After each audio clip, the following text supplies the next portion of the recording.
ಅನ್ನೋ ಹೇಳಿಕೆ ಇದೆಯಲ್ಲ, ಇದು ರಾಜಕೀಯದಲ್ಲೇ ಪರ ವಿರೋಧದ ಚರ್ಚೆಗೆ ಕಾರಣ ಆಗಿದೆ. ಜಮೀರ್ ಅಹಮದ್ ಕೊಟ್ಟಂತಹ ಕರಿಯ ಹೇಳಿಕೆಗೆ ಕೆಪಿಸಿಸಿ ಸಾರಥಿ ಬೇಸರವನ್ನ ವ್ಯಕ್ತಪಡಿಸಿದ್ದಾರೆ. ಕರಿಯ ಎಂಬ ಹೇಳಿಕೆ ವಿಚಾರಕ್ಕೆ ಸಂಬಂಧಪಟ್ಟಂತೆ ಡಿಕೆ ಶಿವಕುಮಾರ್ ಬೇಸರವನ್ನ ವ್ಯಕ್ತಪಡಿಸಿದ್ದು ರಿಯಾಕ್ಟ್ ಅನ್ನ ಕೂಡ ಮಾಡಿದ್ದಾರೆ ಕೈ ಸಾರಥಿ. ಸಿಎಂ ಆಪ್ತ ಜಮೀರ್ ಅಹಮದ್ ಮೇಲೆ ಡಿಕೆ ಬೇಸರ ಹೊರ ಹಾಕಿದ್ದಾರೆ. ಎಲೆಕ್ಷನ್ ಮೇಲೆ ಎಲ್ಲಿ ಎಫೆಕ್ಟ್ ಆಗುತ್ತೋ ಅಂತ, ನಾನಂತೂ ಅದನ್ನ ಖಂಡಿತ ಖಂಡಿಸ್ತೀನಿ ಅಂತ ಹೇಳಿ ಸಿಎಂ ಡಿಕೆ ಶಿವಕುಮಾರ್ ಹೇಳಿಕೆ ಕೊಟ್ಟಿದ್ದಾರೆ. ಜಮೀರ್ ಕರಿಯ ಹೇಳಿಕೆಗೆ ಕೈ ಸಾರಥಿ ಬೇಸರವನ್ನ ಹೊರ ಹಾಕಿದ್ದಾರೆ. ಕರಿಯ ಅನ್ನೋ ಹೇಳಿಕೆಯನ್ನ ನಾನಂತೂ ಒಪ್ಪೋದಿಲ್ಲ, ಖಂಡಿಸ್ತೀನಿ ನಾನೊಂದು ಆ ಒಂದು ಹೇಳಿಕೆಯನ್ನ ಅಂತ.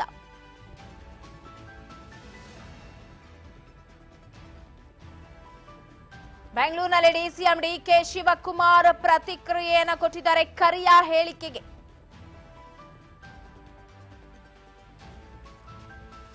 ಎಚ್.ಡಿ. ಕುಮಾರಸ್ವಾಮಿ ಅವರನ್ನ ಕರಿಯ ಅಂತ ಜಮೀರ್ ಅಹಮದ್ ಅವರು ಹೇಳಿದ ವಿಚಾರಕ್ಕೆ ಸಂಬಂಧಪಟ್ಟಂತೆ ರಿಯಾಕ್ಟ್ ಮಾಡಿದ್ದಾರೆ. ನಾನಂತೂ ಖಂಡಿಸ್ತೀನಿ, ಅದನ್ನ ಯಾವ ಕಾರಣಕ್ಕೂ ಕೂಡ ಅದನ್ನ ಒಪ್ಪಲ್ಲ ಅಂತ ಹೇಳಿರೋದು. ಡಿಕೆ ಶಿವಕುಮಾರ್ ನನ್ನ ಪಕ್ಷದ ಅಧ್ಯಕ್ಷನಾಗಿ ಆನ್ ರೆಕಾರ್ಡ್ ಹೇಳ್ತಾ ಇದ್ದೀನಿ, ಜಮೀರ್ ಹೇಳಿಕೆ ಸರಿಯಲ್ಲ ಅಂತ ಡಿಕೆ ಶಿವಕುಮಾರ್ ಹೇಳಿಕೆಯನ್ನ ಕೊಟ್ಟಿದ್ದಾರೆ. ಯಾಕಂದ್ರೆ ಇದು ಅಲ್ಲಿ ಚನ್ನಪಟ್ಟಣದಲ್ಲಿ ತುಂಬಾ ವರ್ಕೌಟ್ ಮಾಡಿದ್ದು ಡಿಕೆ ಬ್ರದರ್ಸ್. ಅವರ ಒಂದು ಹೇಳಿಕೆಯಿಂದ ಎಲ್ಲಿ ಅದು ಡ್ಯಾಮೇಜ್ ಆಗ್ಬಿಡುತ್ತೋ, ಅಷ್ಟು ದಿನ ಕಷ್ಟಪಟ್ಟು ಗೆಲ್ಸ್ಕೊಂಡು ಬರ್ಬೇಕು ಅಂತ ಹೋರಾಟ ನಡೆಸಿದ್ದಕ್ಕೆಲ್ಲೋ ಹುಳಿ ಹಿಂಡ್ದಂಗೆ ಆಗ್ಬಿಡುತ್ತಲ್ಲ ಇವ್ರ ಹೇಳಿಕೆ ಅಂತ ಹೇಳಿ ನಾನೊಬ್ಬ ಪಕ್ಷದ ಅಧ್ಯಕ್ಷನಾಗಿ ನಾನು ಆನ್ ರೆಕಾರ್ಡ್ ಹೇಳ್ತಾ ಇದ್ದೀನಿ, ಅವ್ರು ಹೇಳಿದ್ ಯಾವುದು ಸರಿಯಲ್ಲ, ಅದನ್ನ ನಾನಂತೂ ಖಂಡಿಸ್ತೀನಿ, ಅದನ್ನ ಅಕ್ಸೆಪ್ಟ್ ಮಾಡೋಕೆ ಸಾಧ್ಯನೇ ಇಲ್ಲ, ಒಪ್ಪಕ್ಕೆ ಸಾಧ್ಯನೇ ಇಲ್ಲ ಅಂತ ಈಗ ಮಹಾರಾಷ್ಟ್ರಕ್ಕೆ ಹೋಗ್ಬೇಕಾಗಿತ್ತು ಡಿಸಿಎಂ ಡಿಕೆ ಶಿವಕುಮಾರ್ ಅವರು. ಅದಕ್ಕೂ ಮೊದಲೇ ರಿಯಾಕ್ಟ್ ಮಾಡಿದ್ದಾರೆ. ಬೆಂಗಳೂರಿನಲ್ಲಿ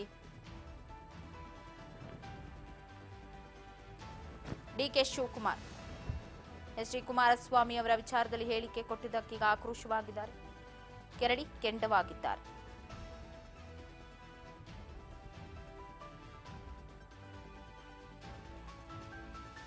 ಇದು ಬೈ ಎಲೆಕ್ಷನ್ ನಲ್ಲಿ, ಅದರಲ್ಲೂ ಚನ್ನಪಟ್ಟಣದಲ್ಲಿ ಸೋಲೋಕೆ ಏನಾದ್ರೂ ಕಾರಣ ಆಗುತ್ತಂತೆ. ಇದೇ ವಿಚಾರಕ್ಕೆ ಸಂಬಂಧಪಟ್ಟಂತೆ ನೋಡಿ ಸಿಪಿ ಯೋಗೇಶ್ವರ್ ಕೂಡ ಬೇಸರವನ್ನ ಹೊರಹಾಕಿದ್ರು.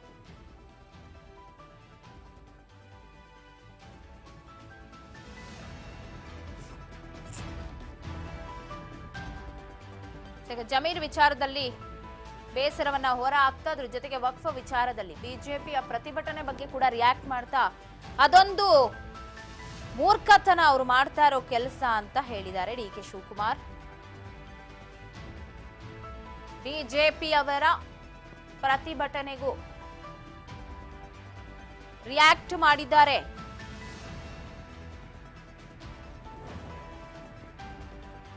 ಬೆಂಗಳೂರಿನಲ್ಲಿ ಡಿಸಿಎಂ ಡಿಕೆ ಶಿವಕುಮಾರ್ ಪ್ರತಿಕ್ರಿಯೆ ಕೊಟ್ಟಿದ್ದಾರೆ. ಬಿಜೆಪಿ ನಾಯಕರ ವಕ್ಫ್ ಪ್ರತಿಭಟನೆಗೆ ವ್ಯಂಗ್ಯವಾಡಿದ್ದಾರೆ ಡಿಕೆ.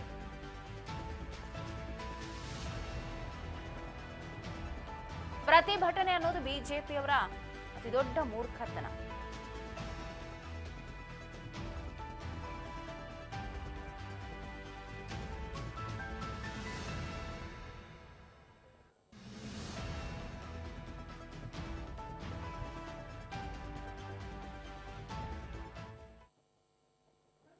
ಡಿಕೆ ಶಿವಕುಮಾರ್ ಏನ್ ಹೇಳಿದ್ರು ಕೇಳೋಣ ಬನ್ನಿ. ಬಿಜೆಪಿ ಮೂರ್ಖತನ ಇದೇನು ಒಕ್ಕಿದೆಯಲ್ಲ, ಇದು ಎಲ್ಲ ಬಿಜೆಪಿ ಕಾಲದಲ್ಲೆಲ್ಲ ಈ ಪಾಣಿಗಳನ್ನೆಲ್ಲ ಬರಕ್ ಶುರು ಮಾಡಿದ್ದು. ನಮ್ಮವರು ಲೇಟಾಗಿ ಅದನ್ನ ಗಮನಿಸಿದ್ರು ಅಷ್ಟೇ. ನಾವೆಲ್ಲ ನಮ್ಮ ಹತ್ರ ಡಾಕ್ಯುಮೆಂಟ್ಸ್ ಇದೆ, ಈ ಎಲೆಕ್ಷನ್ ಬಿಸಿಲಿ ಇದು ನೀವು ಜಾಸ್ತಿ ಕವರ್ ಮಾಡೋದಿಲ್ಲ ಅಂತ. ಯಾಕೆಂದ್ರೆ ನಾವೇನಾದ್ರು ಮಾತಾಡಿದ್ರೆ ನೀವು ಕವರ್ ಮಾಡೋದಿಲ್ಲ, ಬರೀ ಅವ್ರದ್ದು ಮಾತ್ರ ಕವರ್ ಮಾಡ್ತಾ ಇದ್ದೀವಿ ನೀವು ವಿಚಾರದಲ್ಲಿ. ಈಗ ನಮ್ಮ ಮಂತ್ರಿಗಳೆಲ್ಲ ಹೇಳಿದ್ದಾರೆ, ಚೀಫ್ ಮಿನಿಸ್ಟರ್ ಹೇಳಿದ್ದಾರೆ, ಏನ್ ಅಭಿಯಾನ ಮಾಡ್ತಾರೆ, ಅವ್ರನ್ನ ಎಕ್ಸ್ಪೋಸ್ ಮಾಡ್ತೀವಿ ನಾವು. ಅವರೇ ಮಾಡಿದ್ದು, ಅವ್ರ ಕಾಲದಲ್ಲೇ ಆಗಿದ್ದು ಅನ್ನೋದು ನಮ್ಮ ಹತ್ರ ಎಲ್ಲ ದಾಖಲೆಗಳಿದೆ. ನಾವು ಅವ್ರನ್ನ ಎಕ್ಸ್ಪೋಸ್ ಮಾಡ್ತೀವಿ. ಅವ್ರದ್ದು ಏನ್ ಬಣ ಇದೆಯೋ, ಈಗ ಚೀಫ್ ಮಿನಿಸ್ಟರ್ ಹೇಳಿದ್ರು 50 ಕೋಟಿ ಕೊಡಕ್ಕೆ ಹೊರಟಿದ್ದಾರೆ ಅಂತ. ಯಾಕೆ ಚೀಫ್ ಮಿನಿಸ್ಟರ್ ಹೇಳಿದ್ರು ಅಂತಂದ್ರೆ, ಯತ್ನಾಳು 1,000 ಕೋಟಿ ರೂಪಾಯಿ ಕಲೆಕ್ಟ್ ಮಾಡಿದ್ದಾರೆ ಅಂತ ಹೇಳಿದ್ರು ಇಲ್ಲೋ. That is the evidence. What more evidence you want? ತನಿಖೆ ಮಾಡು, ಕುರಿನ ಅಂತ ಕೇಳಿದ್ರೆ ಈ ಹಿಂದೆ ಖರೀದಿ ಮಾಡಿದ್ರಲ್ಲ ಅವ್ರೇನ್ ಕುರಿಗಳಲ್ವಾ? ಕುರಿಗಳನ್ನೇ ಖರೀದಿ ಮಾಡಿದ್ದವರು.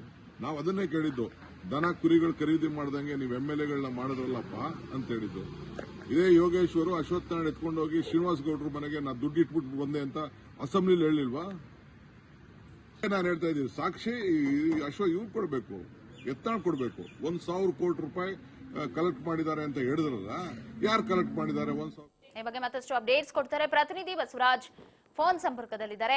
ಬಸವರಾಜ್, ಜಮೀರ್ ಅಹಮದ್ ಅವರು ಕೊಟ್ಟಂತಹ ಹೇಳಿಕೆ HD ಕುಮಾರಸ್ವಾಮಿ ಅವರಿಗೆ ಕರಿಯ ಅನ್ನೋದು ಇದೆಲ್ಲೋ ಚನ್ನಪಟ್ಟಣದ ಮೇಲೂ ಕೂಡ ಎಫೆಕ್ಟ್ ಬೀಳತ್ತೆ, ಅದರಲ್ಲೂ ಚನ್ನಪಟ್ಟಣದಲ್ಲಿ ವರ್ಕೌಟ್ ಮಾಡಿದೆ DK ಬ್ರದರ್ಸ್. ಸೊ ಆ ವಿಚಾರದಲ್ಲಿ ಇವತ್ತು ರಾಂಗ್ ಆಗಿದ್ದಾರೆ, ಆ ವಿಚಾರವನ್ನು ನಾನು ಒಪ್ಪಲ್ಲ ಅಂತ ಹೇಳಿದ್ರೆ ಏನೆಲ್ಲ ಹೇಳಿದ್ರು ಬೆಂಗಳೂರಿನಲ್ಲಿ ಮಾತನಾಡಿದ DK ಶಿವಕುಮಾರ್ ಈ ವಿಚಾರದಲ್ಲಿ?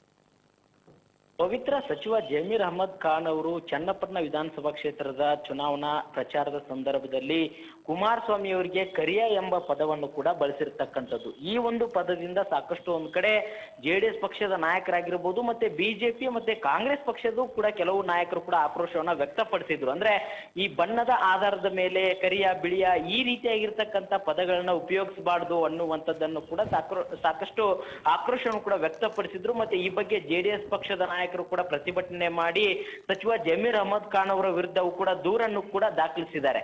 ಈ ಒಂದು ವಿಚಾರಕ್ಕೆ ಸಂಬಂಧಪಟ್ಟಂತೆ ಅವತ್ತು DCM DK ಶಿವಕುಮಾರ್ ಅವರು ಕೂಡ ಒಂದ್ ಕಡೆ ಅವರು ಆಪ್ತ ಸ್ನೇಹಿತರು, ಹಾಗಾಗಿ ಕರೆದುಕೊಳ್ತಾರೆ ಅನ್ನುವಂತ ಮಾತುಗಳನ್ನಾಡಿ ಹಿಂದೆ ಸರಿದಿದ್ರು. ಆದ್ರೆ ಇವತ್ತು DCM DK ಶಿವಕುಮಾರ್ ಅವರು ಬೆಂಗಳೂರಿನಲ್ಲಿ ಸದಾಶಿವನಗರದಲ್ಲಿ ಅವರ ಸ್ವಗೃಹದಲ್ಲಿ ಮಾತನಾಡಿರ್ತಕ್ಕಂಥ ಅವರು ಈಗಾಗಲೇ ಏನು ಸಚಿವ ಜಮೀರ್ ಅಹಮದ್ ಖಾನ್ ಅವರು ಮಾತನಾಡಿರ್ತಕ್ಕಂಥದ್ದು ಸರಿಯಲ್ಲ, ಅವ್ರು ಏನಾದ್ರೂ ಕರೆದುಕೊಳ್ಳಿ, ಆದ್ರೆ ನಾನು ಒಬ್ಬ ಕಾಂಗ್ರೆಸ್ ಪಕ್ಷದ ರಾಜ್ಯಾಧ್ಯಕ್ಷನಾಗಿ ಹೇಳ್ತಾ ಇದ್ದೇನೆ, ಅದು ಈ ಬಣ್ಣದ ಆಧಾರದ ಮೇಲೆ ಕರೆಯೋದು ಸರಿಯಲ್ಲ ಅನ್ನುವಂಥದ್ದನ್ನು ಕೂಡ ಇವತ್ತು DCM DK ಶಿವಕುಮಾರ್ ಅವರು ಸಚಿವ ಜಮೀರ್ ಅಹಮದ್ ಖಾನ್ ಅವರ ಹೇಳಿಕೆ ಆಕ್ರೋಶ ಕೂಡ ವ್ಯಕ್ತಪಡಿಸಿರ್ತಕ್ಕಂಥದ್ದು. ಯಾಕಂತಂದ್ರೆ ಯಾರೇ ಆಗಿದ್ರು ಸಹಿತ ಅವರ ಬಣ್ಣದ ಆಧಾರದ ಮೇಲೆ ಕರಿಬಾರ್ದು, ಬಿಳಿಯ ಅಥವಾ ಕರಿಯ ಅಂತಕ್ಕಂಥ ಪದವನ್ನ ಉಪಯೋಗಿಸಬಾರ್ದು, ನಾನು ಪಕ್ಷದ ಅಧ್ಯಕ್ಷನಾಗಿ ಹೇಳ್ತಾ ಇದ್ದೇನೆ ಅನ್ನುವಂಥದ್ದನ್ನ ಇವತ್ತು DCM DK ಶಿವಕುಮಾರ್ ಅವರು ಜಮೀರ್ ಅವರ ಹೇಳಿಕೆಯನ್ನ ಖಂಡನೆ ಮಾಡಿರ್ತಕ್ಕಂಥದ್ದು. ಪವಿತ್ರ, ವಿಚಾರದಲ್ಲಿ ಬಿಜೆಪಿ ಅವರು ಈಗ ಎರಡೆರಡು ತಂಡಗಳಾಗಿ ಹೋಗ್ತಾ ಇರೋದು ಪ್ರತಿಭಟನೆಗೆ, ಆ ವಿಚಾರದಲ್ಲೂ ಕೂಡ ರಿಯಾಕ್ಟ್ ಮಾಡಿದ್ರು DK. ಪವಿತ್ರ, ಖಂಡಿತವಾಗ್ಲೂ ಕೂಡ ವಕ್ಫ್ ವಿಚಾರಕ್ಕೆ ಸಂಬಂಧಪಟ್ಟಂತೆ ಇಡೀ ರಾಜ್ಯಾದ್ಯಂತವೂ ಕೂಡ ನಾವು ಜನರಿಗೆ ತಿಳಿಸುವಂತ ಪ್ರಯತ್ನ ಮಾಡ್ತೇವೆ, ಜನರ ಸಹಾಯಕ್ಕಾಗಿ ನಾವು ಹೋಗ್ತೇವೆ ಅನ್ನುವಂಥದ್ದನ್ನು ಕೂಡ ಈಗ ಬಿಜೆಪಿ ನಾಯಕರು ಏನು ಬಸವನಗೌಡ ಪಾಟೀಲ್ ಯತ್ನಾಳ್ ಅವರ ನೇತೃತ್ವದಲ್ಲಿ ಮತ್ತೆ ಏನು ರಮೇಶ್ ಜಾರಕಿಹೊಳಿ ಅವರು ಸಾಕಷ್ಟು ಸೇರಿದಂತೆ ಕೆಲವೊಂದಿಷ್ಟು ಒಂದು ಏರ್ಪಾಡು ಕೂಡ ಮಾಡಿತ್ತು, ಒಂದು ತಂಡವನ್ನು ಕೂಡ ರಚನೆ ಮಾಡಿದ್ದಾರೆ. ಅದರಂತೆ ಬಿಜೆಪಿಯಲ್ಲೇ ಕೂಡ ಕೆಲವೊಂದಿಷ್ಟು ಅಸಮಾಧಾನ ತೋರದಂತೆ ಕಾಣ್ತದೆ. ಯಾಕಂತಂದ್ರೆ ಪಕ್ಷದ ವತಿಯಿಂದಲೂ ಕೂಡ ತಂಡಗಳನ್ನ ರಚನೆ ಮಾಡಿದ್ದಾರೆ. ಇತ್ತ ಬಸವನಗೌಡ ಪಾಟೀಲ್ ಯತ್ನಾಳ್ ಅವರು ಸೇರಿದಂತೆ 3 ಗುಂಪುಗಳಾಗಿ ಬಿಜೆಪಿ ಪಕ್ಷದಲ್ಲೇ ಕೆಲವೊಂದಿಷ್ಟು ಅಸಮಾಧಾನ ತಲೆದೂರಿದೆಯಾ ಅನ್ನುವಂತ ವಿಚಾರಕ್ಕೆ ಸಂಬಂಧಪಟ್ಟಂತೆ ಕೂಡ DCM DK ಶಿವಕುಮಾರ್ ಮಾತನಾಡಿದ್ದಾರೆ. ಯಾಕಂತಂದ್ರೆ ಒಂದು ಕಡೆ ಅವರ ಪಕ್ಷದಲ್ಲೇ ಒಂದಿಷ್ಟು ಆಂತರಿಕವಾಗಿರ್ತಕ್ಕಂಥ ಕಚ್ಚಾಟ ಇದೆ, ಅವ್ರದೇ ಒಂದು ವಕ್ಫ್ ವಿಚಾರಕ್ಕೆ ಸಂಬಂಧಪಟ್ಟಂತೆ ಪಕ್ಷ ಒಂದ್ ರೀತಿಯಲ್ಲಿ ತಂಡಗಳನ್ನ ರಚನೆ ಮಾಡುತ್ತೆ, ಇನ್ನೊಂದು ಕಡೆ ಅವರೇ ಸ್ವತಃ ಬಸವನಗೌಡ ಪಾಟೀಲ್ ಯತ್ನಾಳ್ ಮತ್ತೆ ರಮೇಶ್ ಜಾರಕಿಹೊಳಿ ಸೇರಿದಂತೆ ಹಲವು ನಾಯಕರು ಅವರೇ ಒಂದು ಟೀಮ್ ಅನ್ನ ಮಾಡ್ಕೊಂಡು ಹೋಗ್ತಾ ಇದ್ದಾರೆ. ಹಾಗಾಗಿ ಅವರ ಪಕ್ಷದಲ್ಲೇ ಸರಿ ಇಲ್ಲ ಅನ್ನುವಂಥದ್ದು ಒಂದು ಬಿಜೆಪಿ ಪಕ್ಷದ ನಡೆಗೆ ಒಂದು ಟೀಕೆಯನ್ನ ಮಾಡಿರ್ತಕ್ಕಂಥದ್ದು. ಪವಿತ್ರ.